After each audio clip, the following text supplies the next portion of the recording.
தவறுகள் வந்து நீங்க சொன்ன மாதிரி மோஸ்ட் ஆஃப் த டைம் நடக்கிறதுக்கு ஒரு வேகத்துல, ஒரு கோவத்துல அவனுக்கு வந்து வேற என்ன பண்றதுன்னு தெரியாத ஒரு நேரங்கள்ல வந்து மோஸ்ட் ஆஃப் த டைம் நீங்க சொன்ன மாதிரி இந்த சடன் ப்ரொபைகேஷன், அஃபயர்ஸ், அதுக்கப்புறம் வந்து இந்த லேண்ட் டிஸ்பியூட், அப்புறம் 3வது வந்து ரவுடிஸ், ஆமா ரவுடிசம் லைக் பிளான்டு சர்வைவல், இந்த மாதிரி 3 ரீசன் சொன்னீங்க.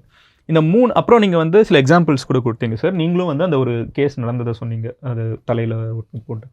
இது எல்லாமே வந்து எனக்கு தெரிஞ்ச ஒரு இடத்துல சால்வ் பண்ண முடியும்னா அது வந்து கல்வி மூலியமா. அவங்கள எல்லாருக்குமே வந்து பேசிக்காக படிக்கிறப்போ டே இது டென்ஷன் ஆகாதரா, இது 5 நிமிஷம் யோசிங்கிறது ஃபிசிக்ஸ், சயின்ஸ், மேக்ஸ் நான் சொல்லலை, வாழ்க்கை கல்வி சொல்கிறேன். கொஞ்சம் நீ இதை எப்படி பெட்டராக ஹேண்டில் பண்ணலாம், நீ இதை பண்ணேன்னா உன் குடும்பத்துக்கு எவ்வளோ பாதிப்பு இருக்கும், நீ உனக்கு எவ்வளோ பாதிப்பு இருக்கும், நீ உள்ளே போனதுக்கப்புறம் வாழ்க்கை எவ்வளோ கஷ்டமாக இருக்குங்கிற கல்வியை வந்து அங்கே போய் கொடுத்தா நல்லா இருக்கும்னு எனக்கு தோணுது. கண்டிப்பா இதை வந்து போலீஸ் டிபார்ட்மெண்ட் வந்து ஒரு முன்னெடுப்பா எடுத்து பண்ணிட்டு இருக்காங்க.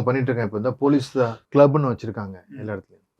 அங்கெல்லாம் வந்து மோட்டிவேட் பண்ணி ஹெல்ப் பண்ணுறாங்க. போலீஸ் கிளப் ஹெல்ப் வச்சு அவங்களுக்கு படிக்கிறதுக்கோ இதெல்லாம் செய்கிறதுக்கு அதே மாதிரி உதவிகள்லாம் செஞ்சிட்ருக்காங்க. இதுக்குன்னு நிறைய பார்த்தீங்கனாலே படித்தா உனக்கு படிப்பு தான் சொத்து.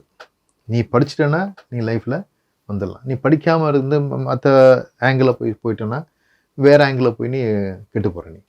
ஸோ படிப்பு தான் மெயின், படிக்கணும். அது ஸ்லம்மில் நிறைய இருப்பாங்க, படிக்காமல் இருப்பாங்க.